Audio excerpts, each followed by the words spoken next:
ईमानदारी से किए हुए काम में थोड़ा बहुत तो दिक्कत आथे, लेकिन वह रिजल्ट इतना सकारात्मक रही ना। तो आवो ये बात ला एक स्टोरी से समझे के कोशिश करथा। एक राजा रही हवय जेकर 10 झन बेटा रही हवय, लेकिन वो राजा हो गिरिस बूढ़ा।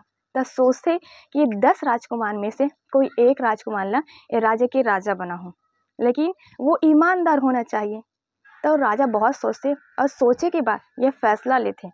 त सबो जो राजकुमार है ओला अपन कक्ष में बुलाते और सब झल्ला एक एक बीज देते और कहते कि ये जो बीज है ना ओला गमला में लगाना है और 1 साल तक एकर देखभाल करना है। और 1 साल के बाद जेखर गमला में हरा भरा पौधा दिखी, मैं ओला ये राज्य की राजा बना हूँ।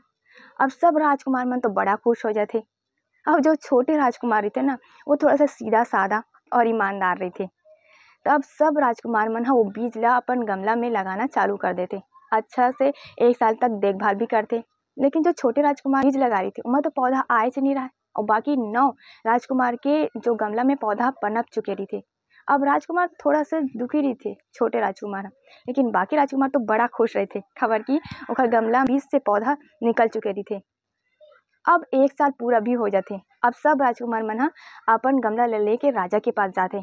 अब राजा तो देखते सबके गमला ला, लेकिन जो छोटे राजकुमार के जो गमले थे उनमें तो पौधा ही नहीं पनपे रहा है। लेकिन राजा छोटे राजकुमार ला ही वो राज्य के राजा घोषित कर देते। अब सब राजकुमार मन एकदम भौचक्का रह जाते कि राजा तो हमला बोले रही सब है कि जेखर गमला में हरा भरा पौधा मिली ओला ही राजा घोषित करबो करके। लेकिन जो छोटे राजकुमार रही से ओखर में तो पौधा पनपे ही नहीं रही से, लेकिन वोला राजा घोषित काबर करिस। त राजा बोलते कि जो मैं बीज आप मला दे रहे हैं वो खराब रही सब है। तो स्वाभाविक से बात है कि खराब बीज से तो कोई पौधा पनपे ही नहीं। लेकिन छोटे राजकुमार बड़े ईमानदारी से एकर देखभाल 1 साल तक करी सब है।